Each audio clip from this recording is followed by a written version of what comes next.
Bonjour à toutes et à tous, très heureux de vous retrouver pour ce temps de partage et de méditation autour de la parole de Dieu. J'espère que vous allez bien, que Dieu vous bénisse et nous bénisse ensemble au travers de cette méditation. Voilà. Euh, Peut-être que vous vous en souvenez, la semaine dernière nous avons commencé à méditer le psaume 23. Alors j'aimerais tout simplement le relire maintenant avec vous. Psaume numéro 23, c'est un cantique de David où il déclare ceci: L'Éternel est mon berger, je ne manquerai de rien. Il me fait reposer dans de verts pâturages, il me dirige près des eaux paisibles, il restaure mon âme, il me conduit dans les sentiers de la justice à cause de son nom. Quand je marche dans la vallée de l'ombre de la mort, je ne crains aucun mal, car tu es avec moi. Ta houlette et ton bâton me rassurent. Tu dresses devant moi une table en face de mes adversaires. Tu oindules ma tête et ma coupe déborde. Oui, le bonheur et la grâce m'accompagneront tous les jours de ma vie, et j'habiterai dans la maison de l'Éternel jusqu'à la fin de mes jours. Amen. Alors la semaine dernière, nous avions vu ensemble le verset 1 de ce psaume: L'Éternel est mon berger, je ne manquerai de rien. Et nous avions vu ensemble que nous pouvons nous approprier toutes ces vérités décrites dans ce psaume, toutes ces promesses aussi, nous pourrions les qualifier de cette manière, et bien dans la mesure où nous sommes devenus une brebis du Seigneur, dans la mesure où l'Éternel est notre berger. Et pour cela, le bon berger, Jésus, c'est-à-dire l'Éternel qui est Dieu et qui s'incarne dans le Fils, nous dit l'Écriture dans Jean 10, 11, donne sa vie pour ses brebis.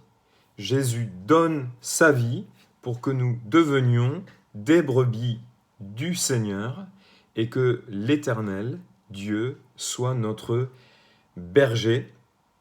Et c'est dans la mesure où j'accueille dans la foi cette réalité de la mort de Jésus-Christ sur la croix et de sa résurrection, et que je me repens de mes péchés, que je me détourne de mes mauvaises voies, que je peux dire: l'Éternel est mon berger et je suis sa brebis. Alors ce matin, j'aimerais voir avec vous le verset numéro 2 de ce psaume. Il me fait reposer dans de verts pâturages, il me dirige près des eaux paisibles. Quand nous lisons ces textes de l'Ancien Testament, de l'Ancienne Alliance qui concernent Jésus, mais il faut, je crois, nous rappeler ce que dit Pierre dans une de ses épîtres. Dans la première épître donc de Pierre au chapitre 1 et au verset 10, où Pierre déclare ceci: Les prophètes qui ont prophétisé touchant la grâce qui vous était réservée ont fait de ce salut l'objet de leur recherche et de leur investigation, voulant sonder l'époque et les circonstances marquées par l'Esprit de Christ qui était en eux et qui attestait d'avance les souffrances de Christ et la gloire dont elles seraient suivies. Et même si David n'a pas exercé un ministère de prophète, mais de roi en Israël, mais ayant reçu l'onction royale, je crois qu'à bien des reprises, et notamment dans les psaumes, David prophétise au sujet de Christ, de Jésus-Christ, de ses souffrances, de son œuvre, prophétise au sujet de ce qu'il est ou ce qu'il sera. Psaumes 22, 23 et 24, ce sont des psaumes prophétiques et nombreux sont les autres psaumes prophétiques. Pas seulement écrits par David, également par d'autres, mais nombreux sont les psaumes qui prophétisent au sujet de Jésus, de son œuvre, de ce qu'il est. Et les psaumes 22, 23 et 24 eh bien, sont là pour en témoigner, particulièrement le psaume 22 qui décrit avec précision eh bien, les souffrances de Jésus, la croix. Et je crois par voie de conséquence eh bien, qu'il faut voir premièrement dans ce psaume 23 tout ce qui découle, toutes les conséquences, quelque part, eh bien, de ce que décrit le psaume 22, c'est-à-dire l'œuvre parfaite accomplie par Jésus-Christ au travers de la croix. Sur cette croix, tout a été accompli pour que je devienne une brebis du Seigneur et que je puisse dire et m'approprier, il me fait reposer dans de verts pâturages, il me dirige près des eaux paisibles. Et je crois que quand on aborde ce psaume 23 de cette manière, eh bien, on comprend mieux ce dont il est fait mention, ce dont David parle.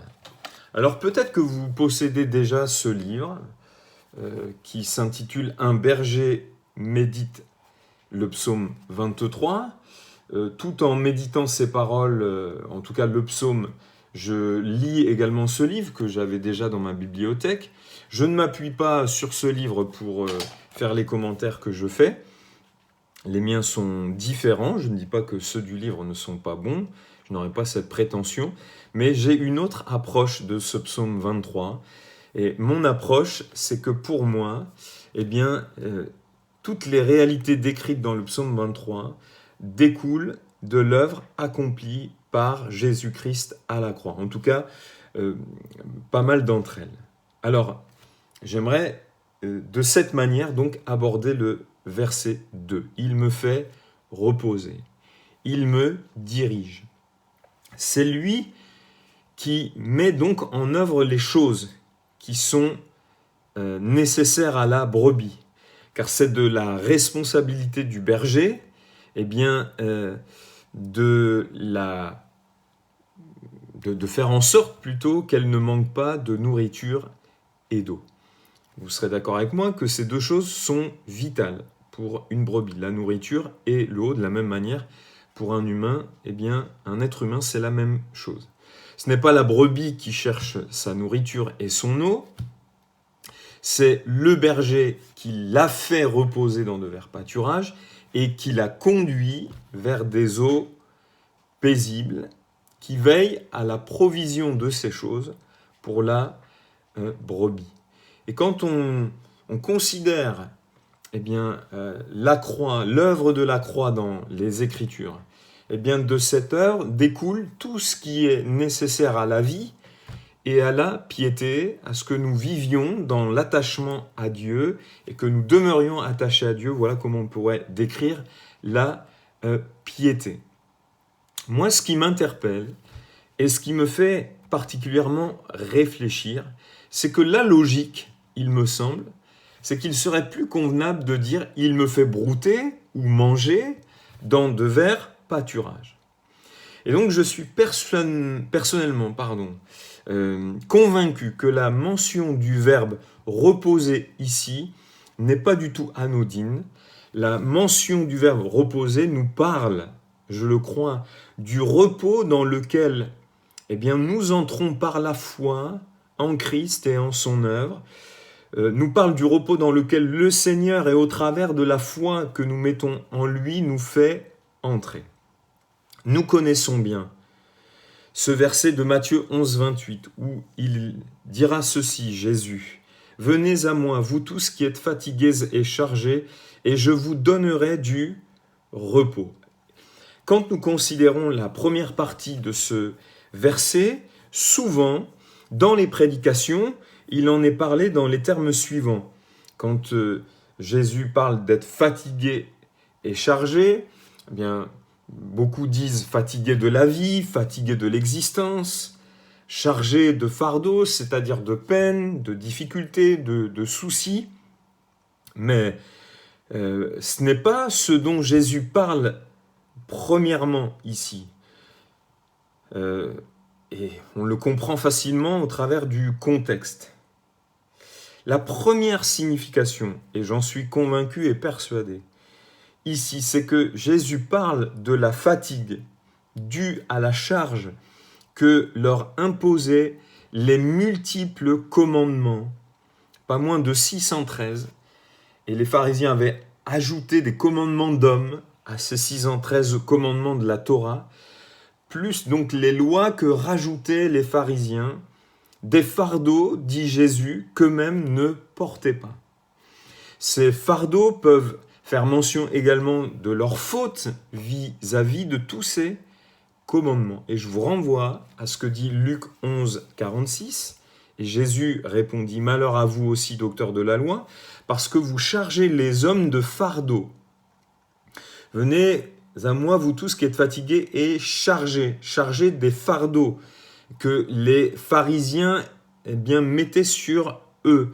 Donc, malheur à vous, parce que vous chargez les hommes de fardeaux difficiles à porter et que vous ne touchez pas vous-même de l'un de vos doigts. » Dans Galates 6, 2, Paul déclare ceci, « Portez les fardeaux les uns des autres, et vous accomplirez ainsi la loi de Christ. » Dans le contexte, alors que bien souvent on parle des fardeaux, encore une fois, comme des problèmes, des soucis, des difficultés, des peines, les fardeaux ici, c'est porter les fautes des autres. Et Paul dit bien dans ce contexte de Galates 6.2, de même que Christ a porté nos péchés, il nous faut porter les fardeaux les uns des autres, nous charger des fautes des autres, quelque part. Non pas nous charger dans le sens de nous rendre responsables des fautes des autres, mais dans le sens de les pardonner, de les porter. Voilà ce que signifie Galates 6.2 quand il est dit « Portez les fardeaux les uns des autres et vous accomplirez ainsi la loi de Christ. » Alors il y a un texte clé concernant le repos. Il se trouve dans Hébreux 4, des versets 1 à 13. Ce n'est pas un texte forcément évident à comprendre, mais tellement important. C'est un repos dans lequel on entre par la foi et où on se repose de ses œuvres. Alors, repos, en hébreu, c'est noir et Shabbat, correspondant au mot grec napao et anaposis, qui parlent de délassement, de rafraîchissement, de cessation d'activité. Et peut-être que quand on parle de cette manière, certains commencent à raisonner, à penser, et se disent finalement, quand on entre dans le repos de Dieu, on n'a plus rien à faire. C'est pas vraiment de ça dont il s'agit. Entrer dans le repos de Dieu ou entrer dans le repos de la foi, en jouir, l'expérimenter, c'est donc entrer, si on revient à nos définitions, dans une vie caractérisée par le délassement, où on est détendu, par le rafraîchissement. C'est pas quelque chose de desséchant qui se caractérise comme une cessation d'activité ou cessation du faire. Donc c'est le contraire d'une vie caractérisée comme quelque chose de lourd, de pesant, de fatigant, de stressant, d'épuisant, où tu es plus dans le faire, l'activisme, pour différentes raisons. Ça peut être pour être accepté de Dieu, pour la performance, pour la rentabilité, et finalement où tu es fatigué, frustré, mécontent et où tu gémis en permanence. Venez à moi, vous tous qui êtes fatigués et chargés, et je vous donnerai du repos. Eh bien, Jésus voulait dire fatigué et chargé des lois et des commandements qui pèsent sur vous, et moi je vous donnerai du repos. Je vais faire cesser ce faire ou ne pas faire, parce que toute la loi se résumait de cette manière, des choses à faire et à ne pas faire. Pas seulement de cette manière, mais on pouvait aussi la résumer de cette manière. Et donc Jésus dit, je vais faire cesser ce faire ou ne pas faire qui vous épuise, qui vous fatigue, et en venant à moi, en croyant en moi, eh bien vous serez au bénéfice de tout ce que j'ai accompli. Vous vous nourrirez de ce que j'ai accompli, et cette nourriture vous conduit au repos. Un repos préparé pour vous, et je ferai quelqu'un de vous, quelqu'un de pleinement qui satisfait aux exigences de la loi, quelqu'un de juste, quelqu'un qui n'est plus dans la condamnation, mais quelqu'un qui sera déclaré juste. C'est par la foi en Christ, en son œuvre et en sa résurrection que nous sommes déclarés justes. Hébreux 4.3 dit « Pour nous qui avons cru, nous entrons dans le repos ». Donc c'est ce texte dont je parlais tout à l'heure. Dès lors qu'on croit, on entre dans le repos. Donc ce repos, c'est un repos, je crois, pour la conscience déjà. Il est dès à présent pour ceux qui croient.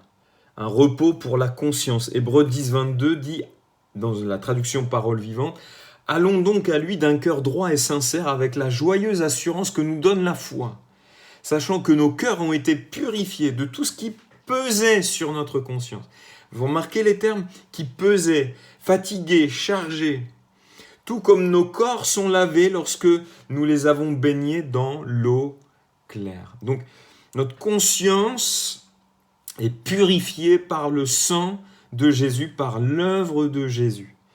Donc, entrer dans le repos, c'est entrer déjà dans un repos pour la conscience. Entrer dans le repos, c'est se nourrir de tout ce que Jésus a accompli pour nous. Et c'est donc la cessation du faire. C'est lui qui a fait.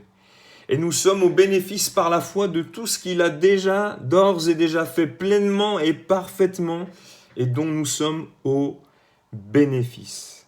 En Christ, nous entrons dans le repos. J'aime à dire, nous nous reposons sur ce qu'il a accompli, et nous entrerons pleinement dans le repos.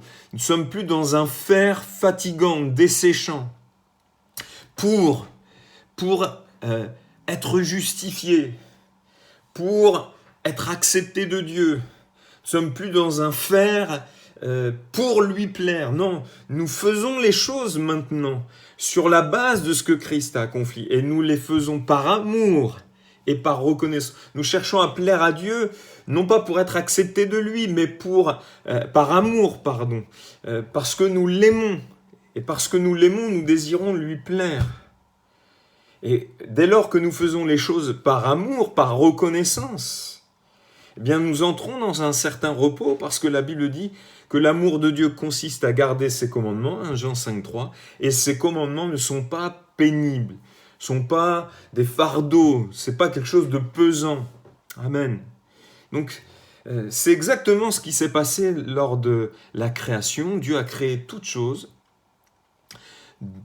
pour l'homme.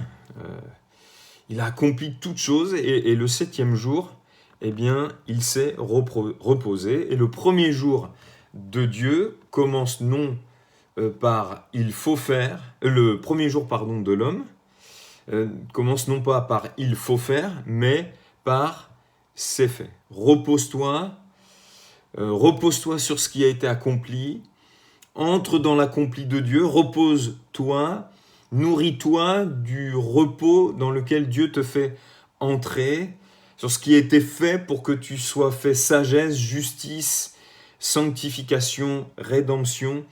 Tout part d'un acquis, d'une victoire, celle de Christ, que Christ a accompli à la croix. Donc entrer dans le repos par la foi, c'est entrer dans l'œuvre de Christ. C'est se nourrir quelque part de tout ce que Christ a accompli. Amen. Et qui conduit au repos.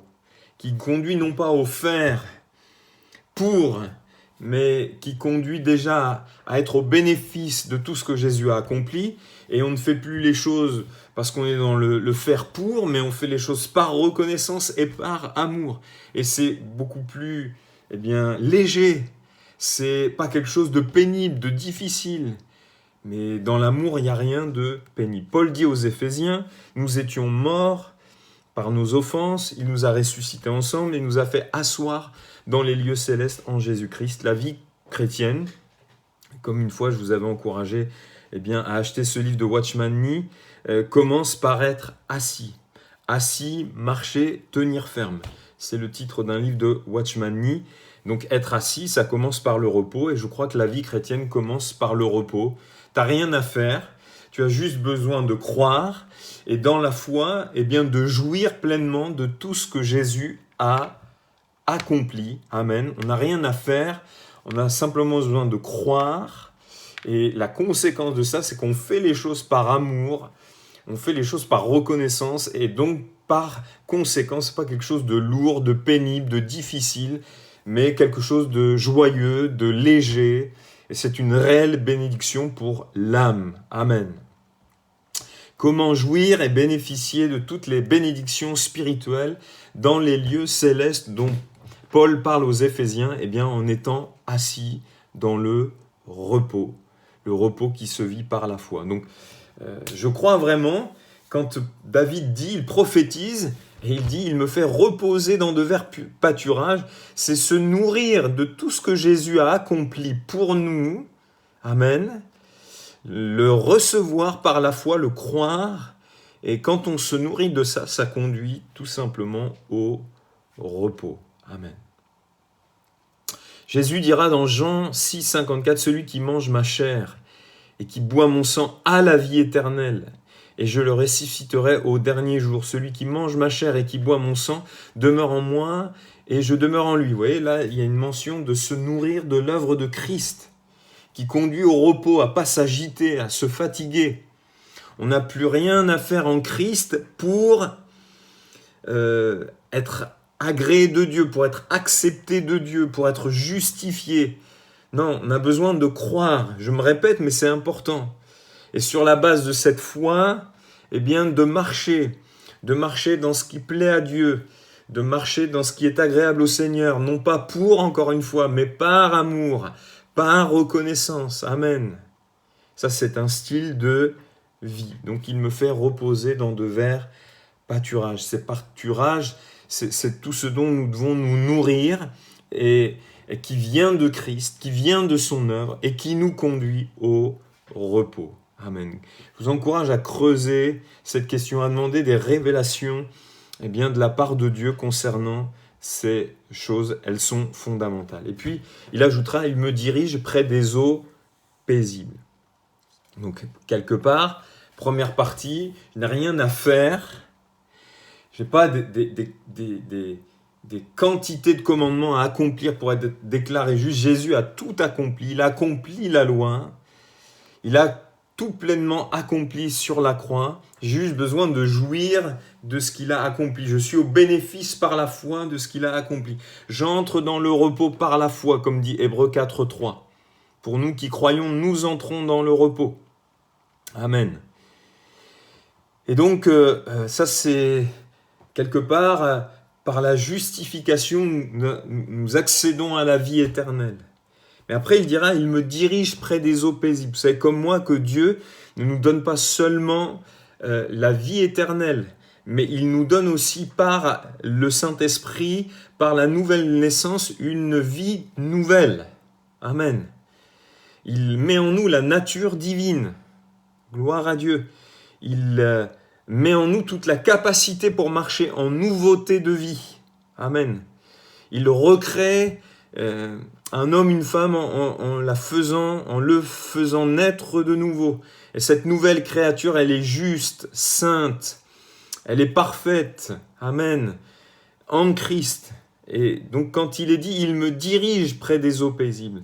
Bien pour moi, ces eaux paisibles nous parlent des bénédictions spirituelles ou de l'Esprit en Christ, nous parlent de la personne du Saint-Esprit qui nous est donnée, qui vient habiter en nous, gloire à Dieu. Jésus dira dans Jean 4,14, « Mais celui qui boira de l'eau que je lui donnerai n'aura jamais soif, et l'eau que je lui donnerai deviendra en lui une source d'eau vive qui jaillira jusque dans la vie éternelle. » Donc dès à présent et jusque dans la vie éternelle. Et il ajoutera dans Jean 7, 37 et 38 et 39, « Le dernier jour, le grand jour de la fête, Jésus se tenant debout, s'écria, « Si quelqu'un a soif, qu'il vienne à moi, qu'il boive, celui qui croit en moi, des fleuves d'eau vive couleront de son sein, comme dit l'Écriture. » Il dit cela de l'Esprit que devaient recevoir ceux qui croiraient en lui, car l'Esprit n'était pas encore, parce que Jésus n'avait pas encore été glorifié. Alors l'eau, encore une fois, c'est un élément vital. L'eau que Jésus donne, la vie que Jésus donne, satisfait pleinement le cœur. Quiconque boit des bénédictions spirituelles accordées par l'Esprit sera satisfait, comblé. Eh bien, ces choses rempliront son cœur d'amour, de paix, de joie, et cette plénitude jaillira dès maintenant et pour toujours. Mais je pense, voyez-vous, à ce texte, dans Romains 8,6, où il dit « L'affection de la chair, c'est la mort, mais l'affection de l'esprit, c'est la vie et la paix. Il me dirige près des eaux paisibles. » Donc, ce verset, ou la deuxième partie donc, du verset 2, « Il me dirige près des eaux paisibles », pour moi, nous parle de l'œuvre de l'esprit dans notre vie, eh bien, qui, par son action, l'action de l'esprit, me conduit toujours. L'affection de l'esprit, c'est la vie et la paix. Donc, m'amène toujours plus à vivre dans la paix avec Dieu. Amen. Dans une vie qui est caractérisée par quelque chose de paisible. Le fruit de la justice, dit l'apôtre Paul, je crois, c'est eh bien, une vie paisible. Le fruit de la justification ou de marcher eh bien, dans la justice. Non, c'est l'apôtre Pierre. Mais la parure intérieure est cachée dans le cœur. La pureté incorruptible d'un esprit doux et paisible qui est d'un grand prix devant Dieu. Donc, je crois vraiment, et je termine de cette manière, que ce verset 2 eh bien, nous parle des conséquences, encore une fois, de l'œuvre accomplie par Christ. Nous pouvons nous nourrir de ce qu'il a accompli et nous goûtons au repos, nous jouissons du repos, nous entrons dans le repos. Et quelque part, nous entrons dans le repos, nous nous reposons et nous entrerons pleinement un jour dans le repos, où nous reposons de nos œuvres, mais non pas d'œuvres fatigantes, non pas d'œuvres desséchantes, mais d'œuvres qui sont le fruit du salut, le fruit de la grâce de Dieu, le fruit de l'œuvre de Jésus, et donc des œuvres faites par amour et par reconnaissance, et donc pas des œuvres épuisantes. On n'a rien à prouver, on n'est pas dans le faire, on est premièrement dans l'être, et de cet être découle eh bien, un faire, amen, mais qui n'est pas desséchant, qui n'est pas épuisant. Il y a beaucoup de chrétiens qui servent Dieu de cette manière. Ils font, et ils se dessèchent, ils sont épuisés, ils murmurent, ils sont mécontents. Et ça, c'est pas la manière dont Dieu veut qu'on fasse les choses, mais d'une toute autre manière. Et puis, donc, il me dirige près des eaux paisibles, il nous conduit, l'esprit, il nous dirige vers une vie, vers l'expérience, non seulement il amène la vie nouvelle, mais il nous conduit toujours plus vers l'expérience de cette vie nouvelle. Et ce qui la caractérise, c'est eh bien, des choses paisibles, c'est la paix avec Dieu, amen. Gloire au Seigneur. Je crois vraiment, encore une fois, que ce psaume parle de manière prophétique des conséquences de l'œuvre accomplie par Jésus. Nous sommes appelés à être des hommes et des femmes qui vivent paisiblement, amen, qui ne sont pas agités dans tous les sens, mais d'un esprit paisible. Voilà. On peut faire des choses, mais de manière très paisible. Gloire à Dieu, et que le Seigneur vous bénisse. Amen.